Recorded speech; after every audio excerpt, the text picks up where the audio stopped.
Assalamu alaikum, everyone. My name is Samra Saeed, and I hope you can see me and you can hear me.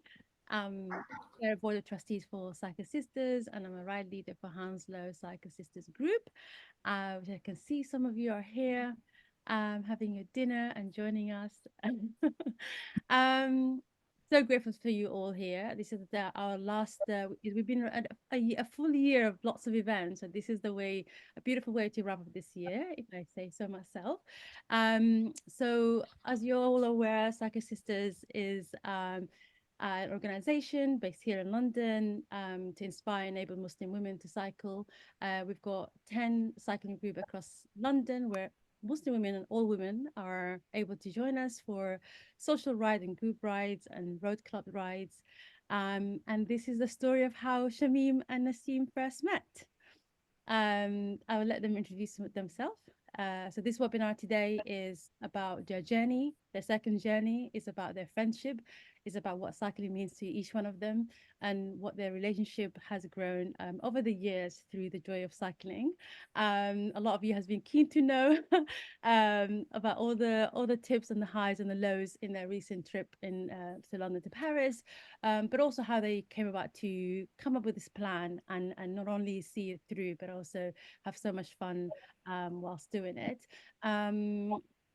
We've received your questions, so if you haven't posted a question when you registered, you still have a chance to put it in the chat. If you can please tag Sarah or myself and we'll be able to see it. We will prioritize a question that we received first to get those first, and then you may have a chance to take the mic and answer any question you have. But first of all, Nasim and Shameem, salam alaikum. Wa alaikum salam. Thank you, salam. I'll let you guys introduce each other and then present. Thank you so much. Okay. Shameem. I'm Nasim, and this is Shameem. Hi. I'm sure people have seen me. So thank you, Samra, for the kind introduction. Can we have slide 1, please?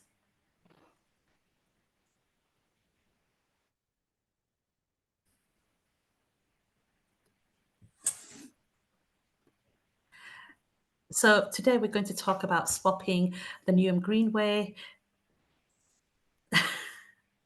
Let me start again. So today we're going to talk about swapping the Newham Greenway for the Avenue Vert. In English, Avenue Vert simply means the Greenway. Okay. Second slide, please.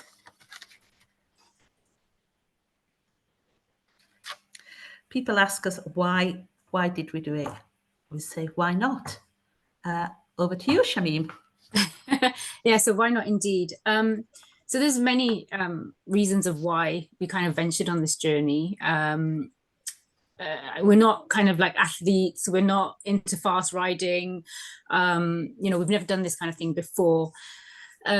But basically there was a few factors in why we wanted to do this, and some of it came from inspiration from existing people. So there's a couple of people I want to give a shout out to, and I think some of them are actually on this webinar today. So Anissa's being one of them. So people probably know Anissa from, I think it's Haringey, correct me if I'm wrong, and also Hamida, who we met on a Palestine ride, and they told us about some of the adventures they get up to, traveling abroad, cycling, etc. We also went to a webinar, a talk at the Rafa Clubhouse not too long ago. I think it was about this time last year, and there were a few panelists there. There was Asma, the British cycling coach. There was our very own Zainab, was there representing Cycle Sisters. There was Mona there as well. And there's a lady there called Fatima Panju who told us her story about how she got into cycling, and a bit late in life, she was about in her 50s, I think she said, and she started cycling, and then she became an avid cyclist and started traveling abroad and doing amazing journeys by herself. First she started out with her husband, and then she started out by going herself on these lone journeys, camping along the way, and all sorts. And we were just inspired and just taken by her, just totally taken by her. We kind of cornered her at the end of her talk and kind of just bombarded her with lots of questions. We'd also done a ride. We did some of the cycle sisters from Newham went abroad. We didn't cycle to Amsterdam, but we actually just went on the Eurostar. We hired some bikes there, and we went from Amsterdam Central up to Edam, where they make the cheese. And it was such a nice route that we did, which Nasim, one of the other cycle sisters, had planned the route, and we followed that. And it was so nice, just watching the countryside go past at our own speed. Nobody, saying we have to go at a certain speed, and it was all females. Really nice, and it just felt really, really nice. And we kind of wanted to do something more. So if you just press 2 more times, Sarah, some of these other factors. So I'll hand over to Nasim so she can talk about some of them. So fundraising, since we were doing the London to Paris ride, we decided to use this opportunity to raise money for our friends. They run a local charity which is called the Newham Community Project. They run a food bank, and they've helped thousands of families by supplying them with basic necessities. So we'd just like to thank family, friends, the cycling community for being so generous with their contributions. We have raised over £3,000. So thank you, really, really appreciate it. Personal goals for me, initially my goal was purely selfish. I'm a mum, wife, and a daughter.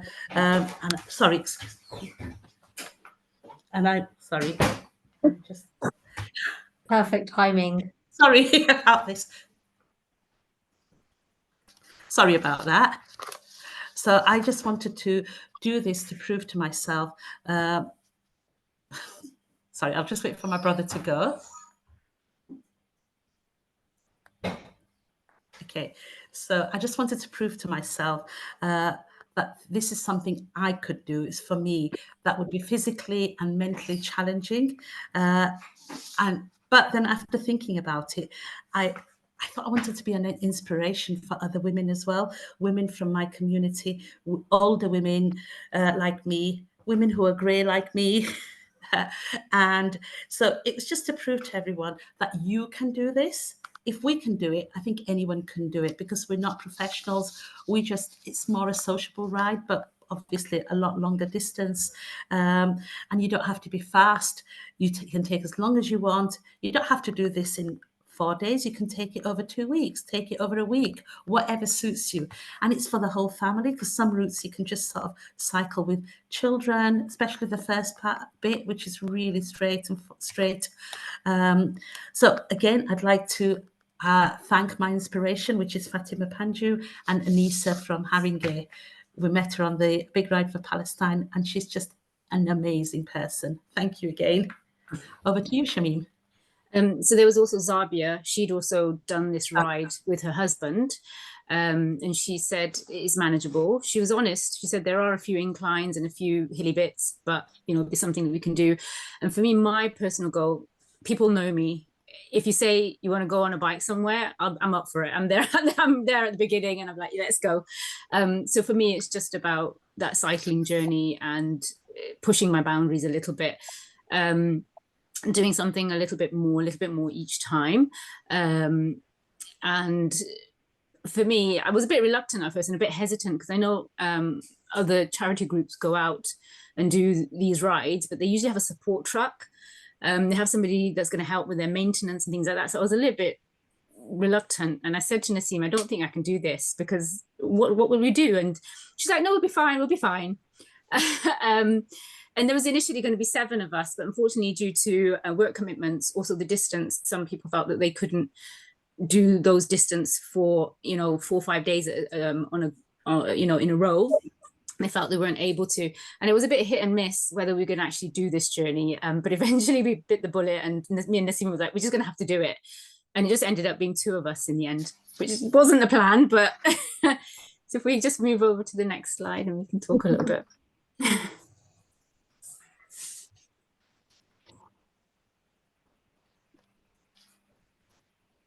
So route planning isn't my forte. That is Nasim's forte. I'm more kind of like navigation. So if you give me something to navigate, I'll do the navigation. But the Avenue Vert was Nasim's brainchild. So I'll let her discuss and tell you how she came up with that. Yes, so I can plan journeys, like Shameem said. but I simply can't navigate. And I learned that from the very beginning. He was, let's say, she was very patient with me, and in the end she said, I'll take over. So, and that's the beauty of going with other people. You can maximize each other's strength. So what we knew that we would be cycling for 4 days. So I mean, you don't have to go for 4 days. Like I said, you can go for longer or shorter. I mean, we whilst we were in the hotel, we met a group. Well, no, whilst we were on the ferry, we met a group of retired older ladies who were going to cycle the same route as us, but they were going to do it over a week. So that it shows it can be done. We used Komoot, which is really easy to use, and I made sure that we were going to use the follow the Avenue Verte route, and we knew approximately how many miles we were going to cycle each day. So we aimed for about 60 miles each day. So the day one was really hard, going from London to Newport. And then I'll let Shameem talk about traveling bikes and trains. So we actually went to Newhaven, which Nasim always calls it Newport. I'll forgive her for that. Newhaven, I always say Newport. But yeah, always Newport. So in terms of travel, we had to use different modes of travel. It wasn't just bike. I mean, yes, the majority of it was bike, but we had to take into account trains to get us to Clapham Junction or Clapham Common, I think it was, which is where we were going to start the journey officially. But we had to get there. So we were using tube and trains, and obviously the ferry as well. So we had to book the ferry in advance to be able to take your bikes on the tube and what times you can take them and on which lines. Also the train. So we kept encountering obstacles even from the beginning. So we set out, we said, we'll leave at this time. And it was funny because one of my neighbors, she was actually going to France on the same morning. She was at her front doorstep at 5 o'clock and so was I, but I was in my cycling gear and she was waiting for her Uber. So we both met outside our front doors and, you know, I said, I'm off. And she goes, okay, best of luck. I came halfway down the road and I forgot my cycling. I've never done this before, but I forgot my cycling helmet. I had to come all the way back, grab my helmet, and then start again. Nasim was waiting for me patiently at the train station, at Maryland Station, I think it was. And then we managed to get on the train up to Whitechapel. And then it was train cancellation. And I was like, maybe we're not supposed to do this journey. But eventually, after about 40 minutes, I think it was 45 minutes, the train came. So we were just lucky enough that it was still within the time that you can take your bike on the train. So we quickly got on and then eventually started our journey. And then it wasn't too bad, but it was quite a ride. And I was thankful for Nasim's homemade sandwiches as the lunch stop. And we were under a time constraint because we had to get that ferry for a specific time, which was about 4-5 o'clock, and you have to get there about an hour or so early, and we just made it with half an hour to spare. And we thought they wouldn't let us onto the ferry, but actually the staff were really nice, and they let us on. So that is another thing to kind of factor into if you're trying to get somewhere and you need to be there at a specific time, then you need to factor that in. But we were just lucky enough to do that, and then ferry over to Dieppe. Travel admin, just make sure that you secure insurance for yourself and your bike. Both of them are very important. You can use the EHC, which is the European card that gives you access to healthcare, but it won't give you everything. It may give you access to some emergency healthcare, but personal insurance is really a must. Passports, and obviously don't forget your passport. You're not going to be able to board the ferry, and your euros as well. And just think about your budget and your funding when you're thinking about traveling abroad. Do you want to talk about the accommodation? Yeah. So we didn't actually book any hotels. We only booked one from when we got to Dieppe. That's the only hotel we booked. Otherwise, we were going to sort of travel 60 miles and have a look somewhere close by to book a hotel. We'll come to that later on, which was quite fun. So packing, we used an olive pannier bag, which is waterproof. It's easy to use, and we always say pack light as possible, but I didn't. I packed, I think, lots and lots of things which I didn't really need in the end. Pack cycling jerseys with pockets in, so you can put snacks, phones, etc. Make sure the fabric is breathable, so it keeps you dry. What we did was we used the Newham Community Project's T-shirts. They did offer us a cycling jersey, which we declined because we thought we want to wear one of their T-shirts to promote a Newham Community Project. Also wear comfy shoes. I mean, I cycled in sandals. I took my trainers off and cycled in sandals. I just found it really hot otherwise. Cycling shorts was a must for me. Not to forget leggings. We used, also don't forget to pack anti-chaffing cream. Thank you, Saida, for giving me those. And also sunblock. We absolutely need the sunblocks. Before the ride, make sure your bike is serviced a week before at least. Next time when we go, we want to really go camping. I think we want to go camping. We've never done it, so we'd like to do that next time. Nutrition, and then also first aid. What you normally go on a ride with, that's what you need to take. But we took instead of taking one inner tube, we took two spare inner tubes. Luckily enough, we didn't need to use anything. We were really lucky, I think. Nutrition and snacks, I think we learnt a lot because we didn't pack enough snacks. We just packed lots of nuts and dates, but we weren't eating as well as we should have had, really, in hindsight. And that's something we really need to really need to consider next time, because you need it for the energy. You need it for energy, and obviously you need lots and lots of water. So please make sure you refuel at each stop. Next to you, Shameem. So pre-ride training, I think the main thing about the pre-ride training is the consistency, even if it's just getting out on your bike to do short distances every single day. So for me and Nasim, we're quite avid commuters to and from work. So for me, I'm up and down Leytonstone High Road, maybe about 10 to 15 kilometers a day, but doing it consistently.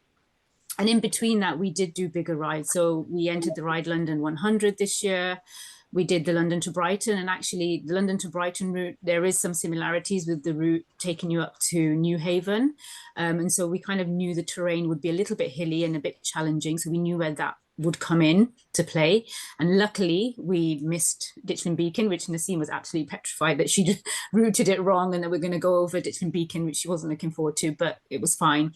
And then we did the big ride for Palestine, which was really nice because it was a social ride. So it wasn't fast paced, but we were doing big distances. So I think the first one was about 30 miles and then subsequently similar distances for 3 days.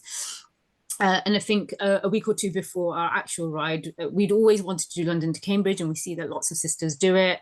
And we mustered up the courage, just me and Nasim, to go up to Cambridge for the day. So we went up to Cambridge. And again, I navigated because she's hopeless. And then we came back by train. But it was a good insight of doing longer distances and, what our capabilities were. So next slide, please.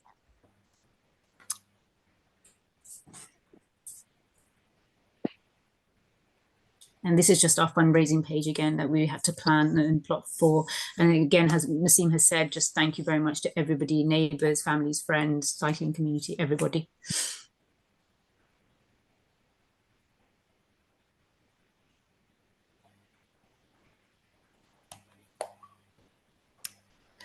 So day one was Clapham Junction to Newhaven to Dieppe.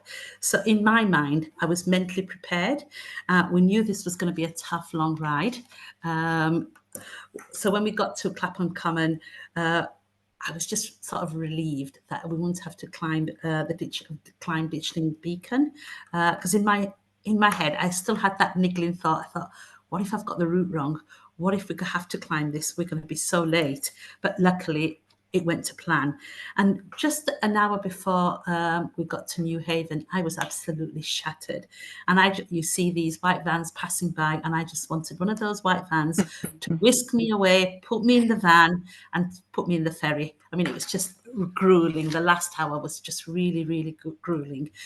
We got to the ferry, just a reminder, not for people who wear cleats. We don't wear cleats, but you're not allowed to go in the ferry with your cleats. So just make sure that you've got spare pair of shoes or something. When we arrived at Dieppe, we met someone in the ferry who was going to the same hotel as us, so we just rode together. The hotel was really nice, and then the next morning it was such a lovely, gorgeous, sunny morning. We were supposed to leave at 9, and as usual, 9 became 10. Yes. The first half hour of our day was riding along Avenue Verte, which is a disused railway line, which is now dedicated as a cycle path. Whilst we were there, I think we were on a pathway for about half an hour. Shameem was coughing away, and next minute I just hear this loud bang.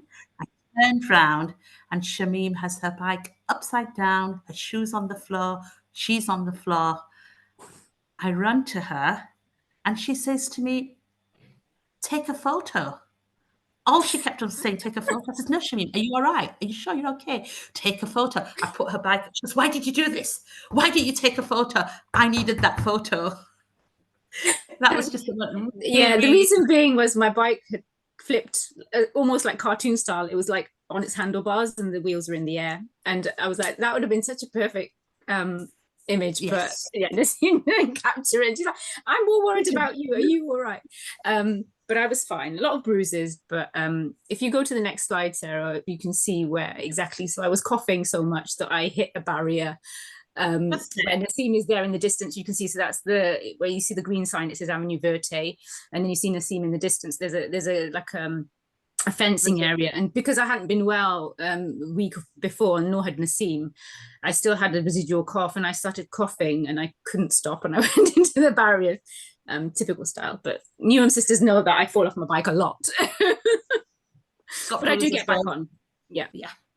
Okay, so the route in the beginning is really straight, smooth, really sort of really nice actually, and I think that's a brilliant way to sort of, if you want to take kids along with you as well, they can cycle that bit. It's just a really lovely way to do it as a family. So we then hit Forge Le Ox. I hope I pronounced it properly, and this was going to be our main stop for lunch. But when we arrived there, everything was closed because we were off season. Everything closes. I think we were late by 2 weeks. So everything was closed. We just went round and round in circles looking for somewhere to eat, but we just couldn't find anything. So just remember, just take that in consideration when you're planning to do a ride, whether things will be open, whether it's in season, think about the weather. And then something else we needed was SIM card. We didn't have a SIM card. Well, our phones weren't, our data wouldn't allow us to use a SIM card abroad.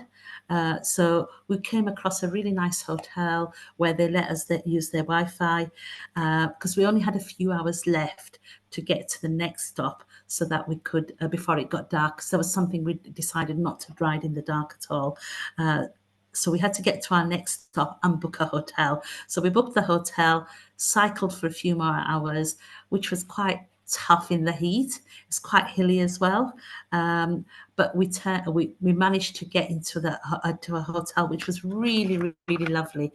Do you want to get into the next slide and we can show you the hotel?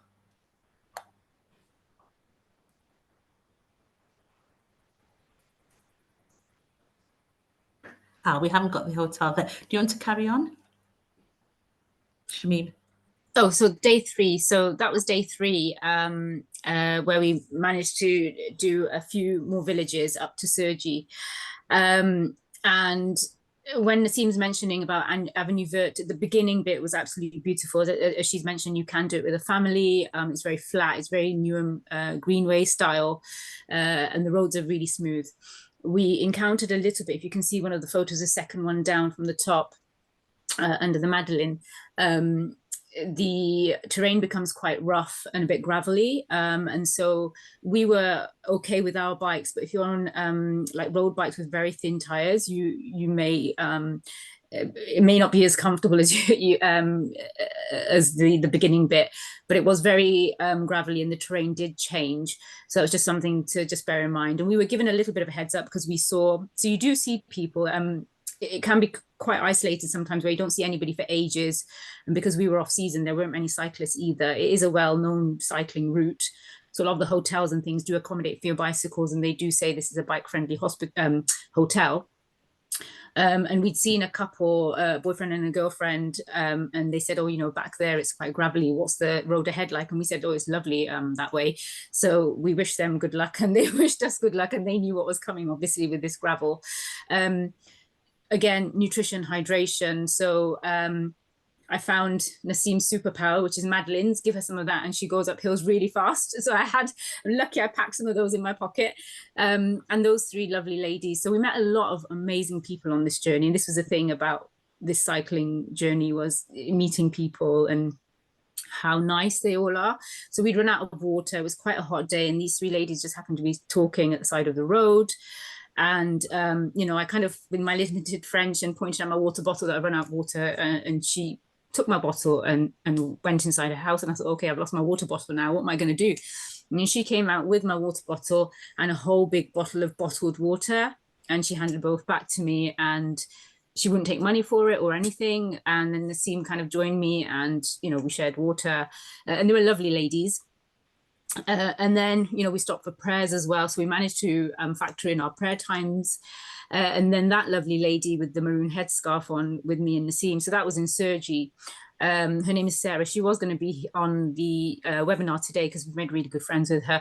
As Nasim said, we didn't have data. So that's a thing to factor in, is your phones. Just make sure you've got a plan that allows you for roaming and things. And we didn't have any data.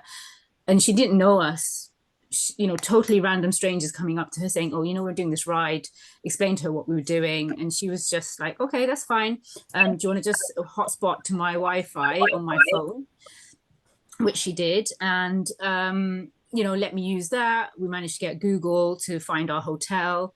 She even offered to take us to her house. I don't know how, you know, she was offering strangers to go to her house and eat. She pointed out where the local mosque was, where all the halal restaurants were. And up until this point, I hadn't seen many sisters wearing hijab, but as we were getting closer to Paris, and in particular in Sergi, there was a lot of hijabi sisters around, so I felt a little bit more comfortable, although I felt comfortable before because nobody kind of made an issue of it.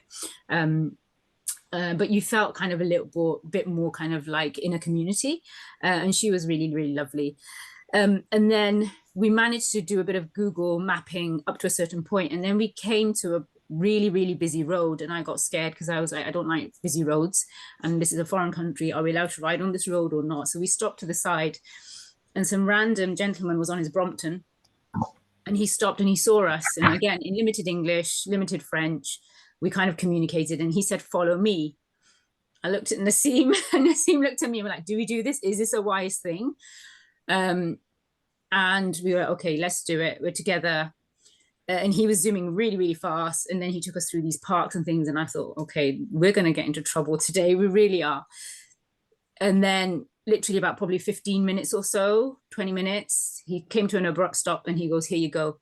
And he pointed to where our hotel was. And he came out of his way to take us there. Because I asked him, like, where were you going? And he said it was going to my house, but it's 20 minutes that way. So he went out of his way to show us to our hotel, basically. So, you know, it just shows that Allah puts people in place where you need them the most. So, you know, the ladies with the water, the lady with her Wi-Fi, the gentleman who rode us, you know, there was every single point. This was the point I was thinking it was supposed to be.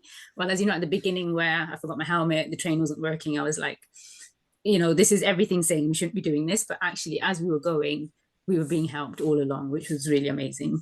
Yeah. Do you want to move to the next slide? And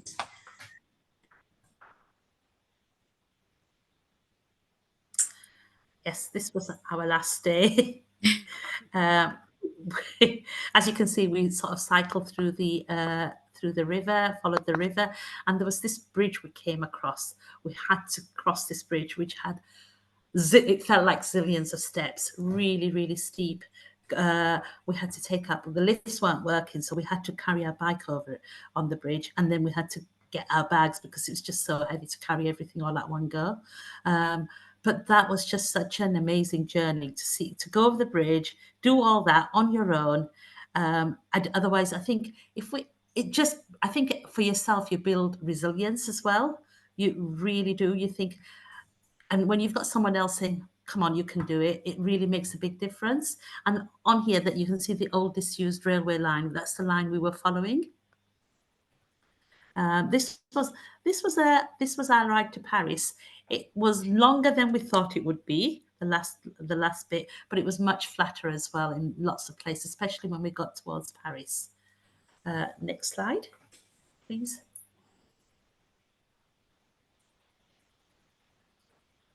And this is the finale. We made it.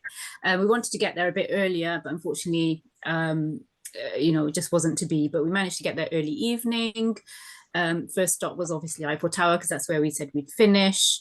It was late and Nasim was tired, but I said, come on, let's go and see some of the sites. So it's all well signposted, so we didn't need Wi-Fi, we didn't need any of that. We just followed the signboards. We managed to hit Champs-Elysees, the Louvre.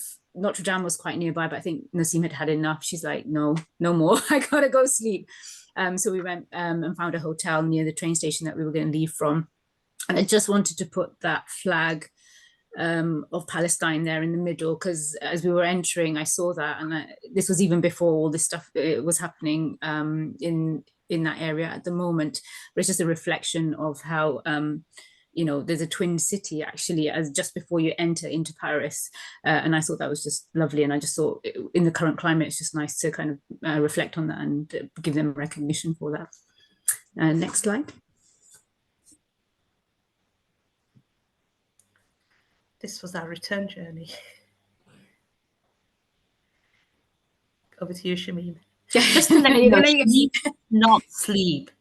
You can be 2 o'clock, 3 o'clock, 4 o'clock. You wake up and you see she's on the phone. She never sleeps. I don't know how she recharges her batteries. Yeah. So this is our return journey home. Most of it was by train. We had to kind of, it wasn't a direct train. We had to change over. So you can see on the first, there's a set of cycles hanging up, almost like carcasses on hooks. So that was one train. We met a father and daughter couple who had done the same route, but they did it over a longer time period and they were camping. And then we had to change to another train, which is, you can see they're kind of, the bikes are all in line. And there's kind of like a lasso type rope which ties them all together. And I just thought it was nice to kind of capture that image. And then the ferry home. But unfortunately, we'd had great weather, but coming home, we were hit with a deluge and thunder and all sorts of train issues. We had the last train. We had planned to kind of stay overnight in Brighton, but Nasim was like, no, I just want to get home. So we managed to get the last tube up to Mile End. And then it was a very wet, soggy ride to Nasim's house. And then, bless her husband, decided he would drive me home, which I was a bit annoyed at because I wanted to finish at my house. But in hindsight, we got home safely, alhamdulillah. No major kind of mechanical problems. We were prepared for them if we needed to be. And we did see bike shops along the way, so we knew where things were if we needed them. Yes, I'd had a fall, but alhamdulillah, it was all right. It wasn't too bad. A few big bruises to show for it, but it was fine. And yes, that's it, I think. Is that last slide? Thank you all for listening. I don't know if you've kind of enjoyed it or not, but yeah, I hope we've inspired a few people to do their own thing. Oh, I think I speak for everyone. That was absolutely beautiful. I loved all the reflection about how it actually was meant to be, and the people. After I look at it, there's a dua that I tend to. Dua means prayer. There's a prayer that I tend to make, particularly before I London, and it's like, oh Allah, facilitate the landscape, and the people for me. And I think, yeah, that was just beautiful to see. That was already reflected in your journey from all the people that helped you through the way. Yeah, and you get a lot of reactions on the chat. Also feel free to use your reaction on your screen. We have some questions for you guys. And I think you've answered most of them. You've answered most of them throughout your presentation. So I'll read this question. I'm mindful obviously also of the time, and we've got lots of questions to get through. So this question you answered most of it, but I think one of them is you haven't touched on, which is how did you plan the route and accommodation? That's been done. You've said that. What did you take with you? You've mentioned. How did you manage without a support vehicle? You've also touched on that, but I think they'd like to know what was the approximate cost. Let's talk numbers, girls. How much did this cost? Ah, do you know what? I think it would be around approximately about. You see, you can get the ferries very cheap on the day, but that was a risk we weren't planning on taking because I think ferries on the day was. Did you say about Yeah, so 15? my husband was, because when I said to my husband I'm embarking on this journey, he assumed, because he doesn't, I don't know if all men, but my husband was in this kind of haze that I'm going with a group. I'm going to be in a big group. I'm going to be well supported. It's going to be a support vehicle. The night before, he's like, how's it all? Because I was packing. And I said, no, it's just me and Nasim. And he said, yeah, but you've got other people there, right? From the bigger group. And I said, no, just me and Nasim. I've been telling you this since day one. It's me and Nasim, no support vehicle, just us. And he went, oh, okay. And I was like, you can't tell me the night before that you're now worried about me. But he was looking at ferries because he was that worried about me. He said, maybe, so he looked up the ferries and they were about £25 on the day to book. But I wouldn't, for us, we didn't want to risk that. So I think we paid, what was it, 60 or was it 70? Yeah, it was about 60 something pounds just for the ferries to Yeah. go there and back. And hotels were, I'd say approximately everything cost us around between £400 to £500. But I guess we could have done it cheaper as well. But we didn't. And the I think because hotels were all, yeah, yeah, I think we the, wanted a nice bed at least to sleep in because um you need that rest, I think, although Nasim seems to think I don't sleep, but you do need that rest. And I think that was one of the things we wouldn't compromise on. We wanted a nice bed to be sleeping in, and that's why even the ferry, we booked the earlier ferry rather than the midnight ferry so that we can have a good night's sleep before we start our journeys. So I think £500 each or collectively? I think it was each, wasn't it? About £400, I'd say each. 400 Yeah. pounds. That's a yeah, good Yeah. but point. I think you can still do it cheaper. I think if Yeah, you plan the definitely. hotels, and yeah, you could. Yeah. You And definitely can. brilliant. And on that point, there's another question that touches on that, which is about how did you manage hygiene aspect of the whole cycling days Oh, days out? okay. So we have a bath every day we have a shower every day at the hotel, and we carry our little bottles. Our little water bottle. So when we need to go for a wee, we had When we a need to bottle that sweat. we can use to do our washing with. And if you saw in that day one slide, where we did our prayers, there was a really nice washing facility there. Toilets were really nice there. Nasim didn't tell us about her dash into a fish and chip shop, and I ended up in the fish and chip shop looking a bit lost, and then I had to order chips, and she comes rushing out and say, what are you doing? And I said, I had to order something. You've just rushed in, left me with your bike. What am I supposed to do? She goes, you could have just ordered like a bottle of water or drink. And I said, yeah, but I've ordered chips now. So we sat down and had some chips while she dashed into the bar. Yeah, but it turned out really well because we met somebody there who was a Bengali, and he knew everything about Whitechapel. So we had a really long chat about it. But yeah, no, hygiene isn't a problem at all. You can still pray your salats. Yeah. Yeah, Yeah. brilliant. Thank you so much. And is speaking of that, what would you say? And I know the bit about when you were following the gentleman who was helping you and taking you to your hotel, but obviously in the back of your head, I guess that hesitation though, where you look at each other feels short, but it also feels like daunting because any decision you make, you'll reflect back on that moment and what you could have done differently. So I guess this Yeah. question comes into about safety and how safe was it to cycle as a female Muslim?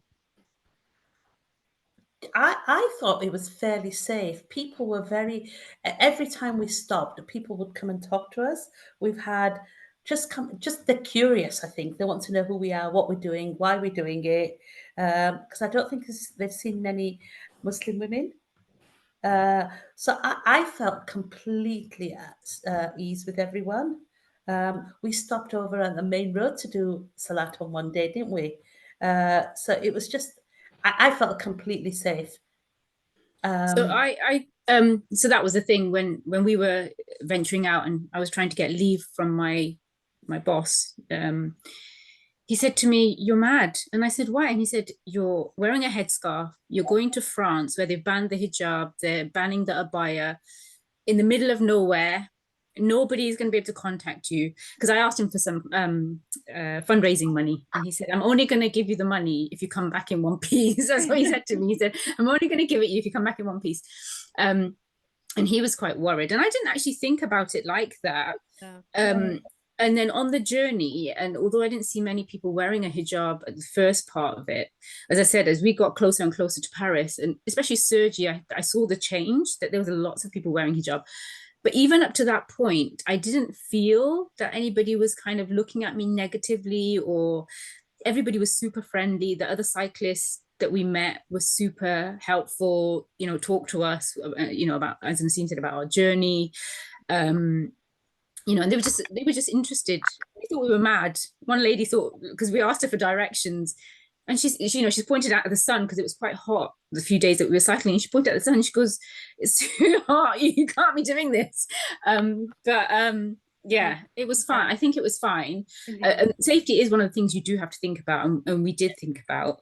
And yes, there was that reflection afterwards. Like Nasim, it could have easily have been really not right.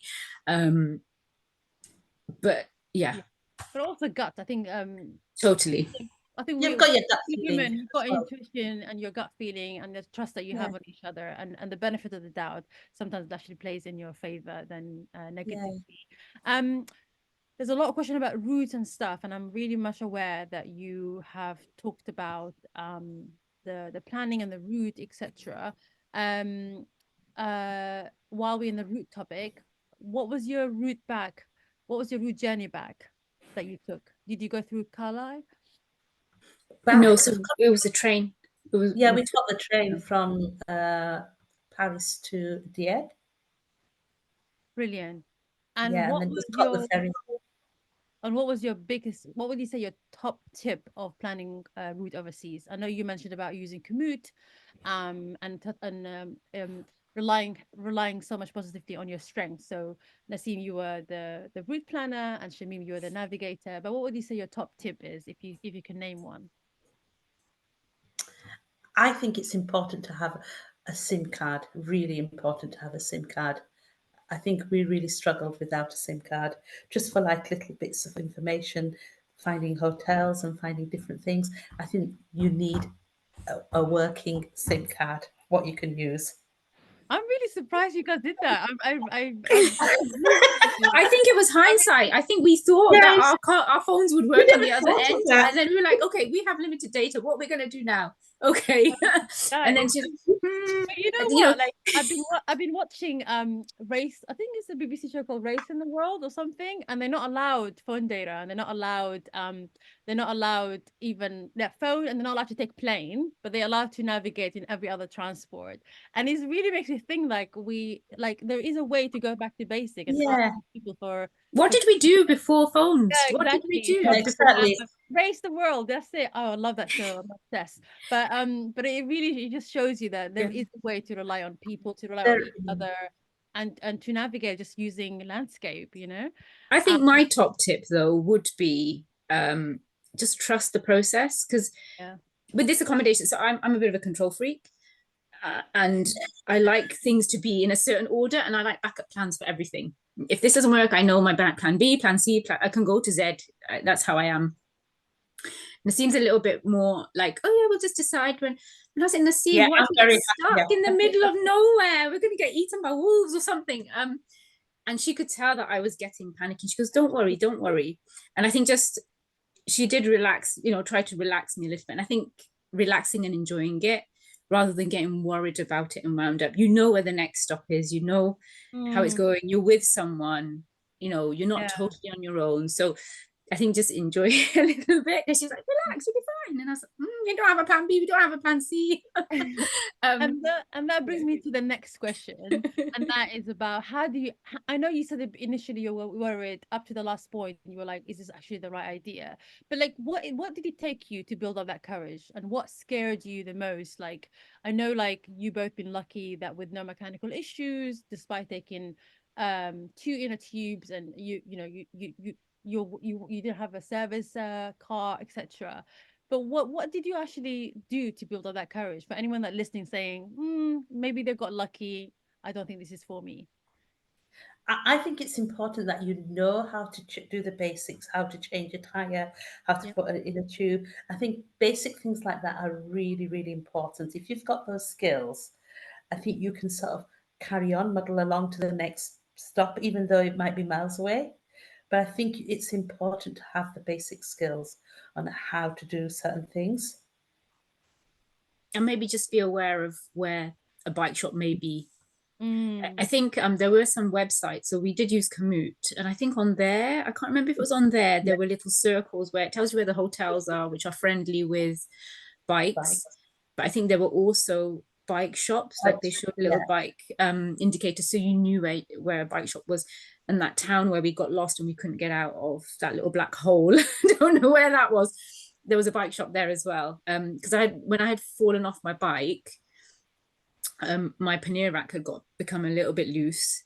And it seems like, do you want to stop and we can just find a bike shop? But it was fine. It wasn't anything too horrendous. But again, the cable ties, just knowing your basics, like Nasim has said, how to at least change the inner tube.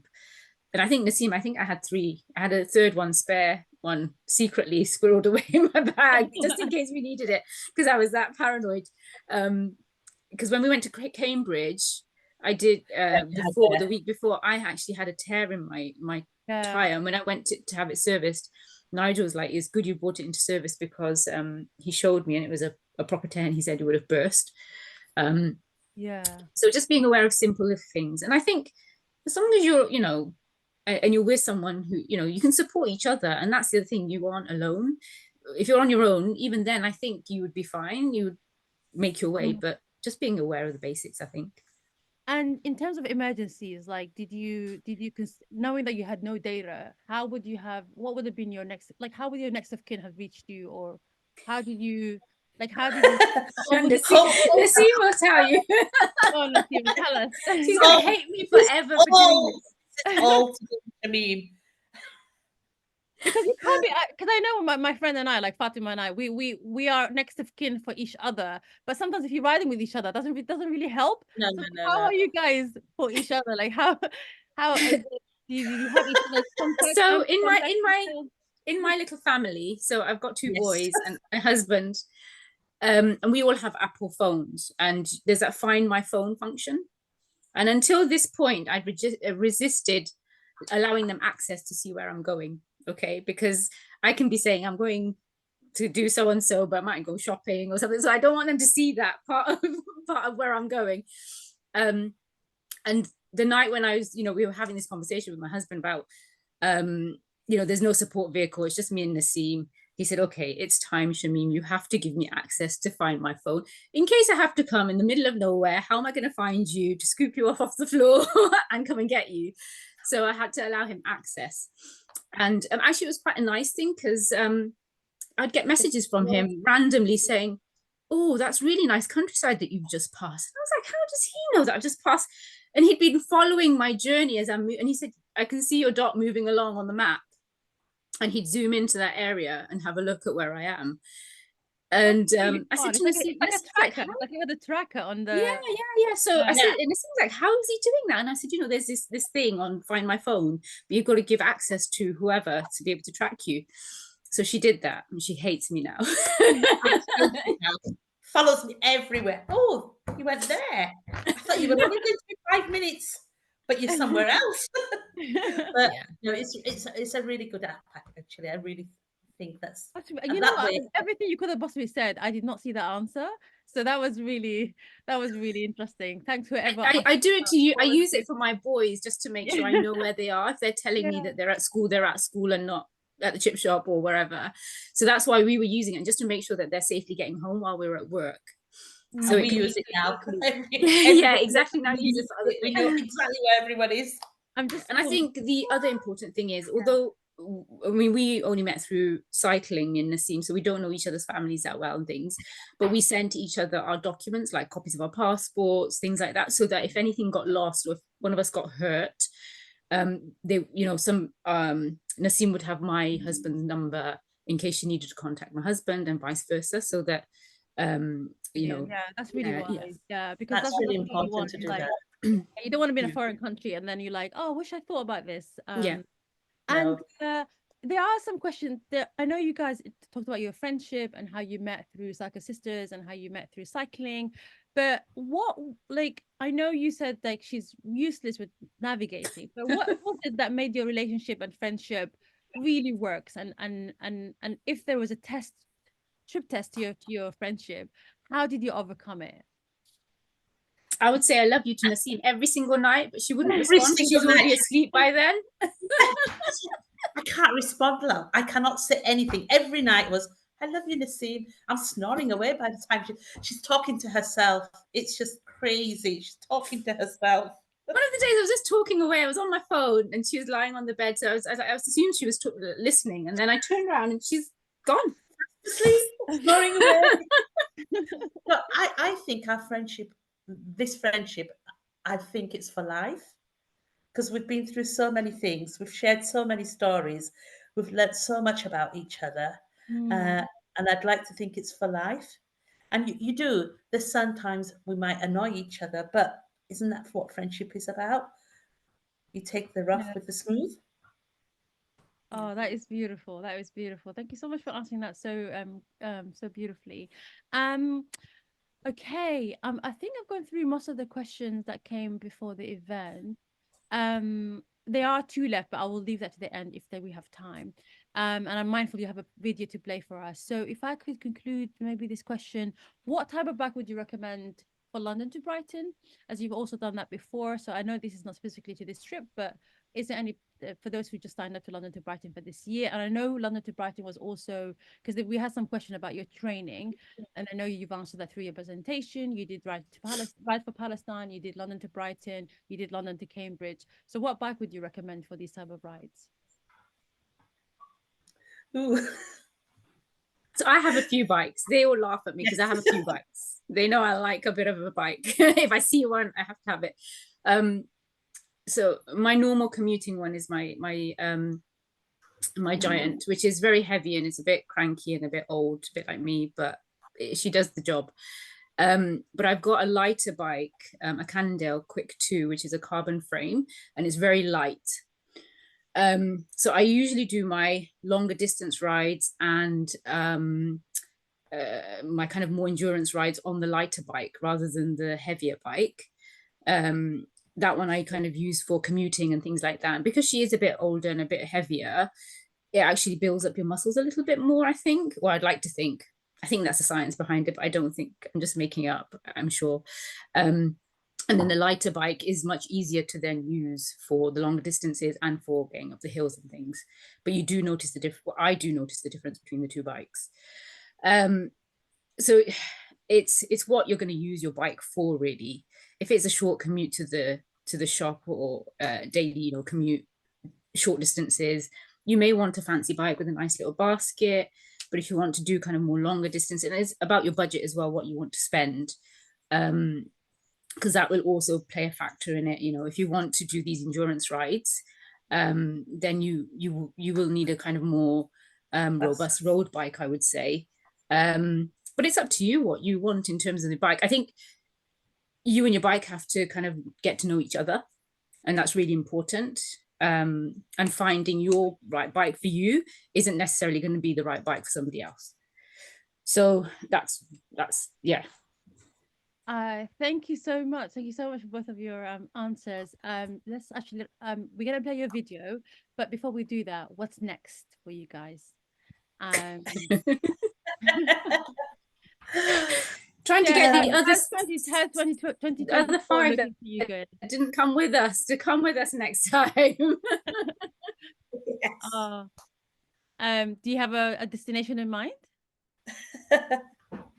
No.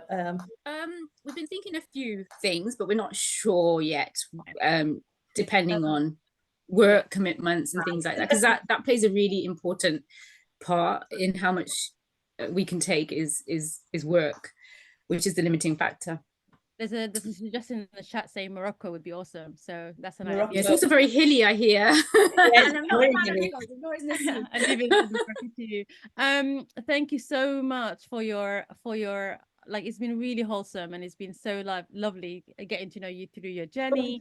Are you ready? Do you have any final thought before I play your video? And the video guys will touch on their challenges, but also their best memories from the trip. So for those who ask about their favorite memory of the trip, the video will say so. Just want to say that if anybody wants any kind of help or support doing a similar thing, or the London to Paris ride, feel free to contact me. I'm happy to be contacted either through Cycle Sisters, or people that know me can just get in touch with me anyway. Happy to help. Nasim will be better at route planning, I must say. I can't help you with that, but I can. But same here, it goes for me as well. If anybody wants to ask any more questions or anything, just get in touch with us. Thank you. Just anyway, thank you to everyone that supported us along the journey. I was amazing on Instagram every night. I'd be like, "What's next?" Because I'm really scared. It's like, just take it as it comes. Just do, you're fine. You're doing it. Just brilliant. Yeah. The support from the Newham girls, they're always behind us. Our cheerleaders. Yeah, our cheerleaders. And everybody that helped with the fundraising, that was one of the best things, because we make a difference to somebody who's living under the poverty line, because in the UK nobody should be struggling to buy a loaf of bread. Right. Thank you so much. Yeah, without further ado, I'll share the link. And thank you so much. Thank you everyone for joining us this evening. Thank you for spending your time with us and seeing some of your faces on the screen here. It's been so beautiful. And from Sarah Javid, who's been managing the chat and the questions, and from everyone at Saka Sisters, thank you. And we'll wrap up with this lovely video from Shameem and Nasim. If I can get to play it. We're gonna have some good times with good friends, making good memories. A little bit of sunshine and good vibes, yeah, that's all we need. And we ain't gonna worry, ain't in a hurry. Everything is going our way. We're gonna have some good times with good friends, making good memories. Everybody's moving to the song on the radio. Little Stevie Wonder never hurt nobody so. Something about long chairs out in the warm air feels like a sacred place. It's when we all get together every day. It's a day. Oh, that's beautiful. Oh, that was wholesome. That made me so emotional. I don't even know why. It is. Thank you, Nazra, for doing that. You're brilliant. Thank you very much. Yeah, thank you very much, guys. We'll have the recording, so we'll be able to share it on YouTube very soon for those who have missed it. And I know so many who is here have done also London to Paris last year, raising for Medical for Palestine. I hope you all get in touch with each other and share your top tips and stuff. Thank you so much for me and everyone. Assalamu alaikum. Thank you. Thank you. Assalamu alaikum. Bye.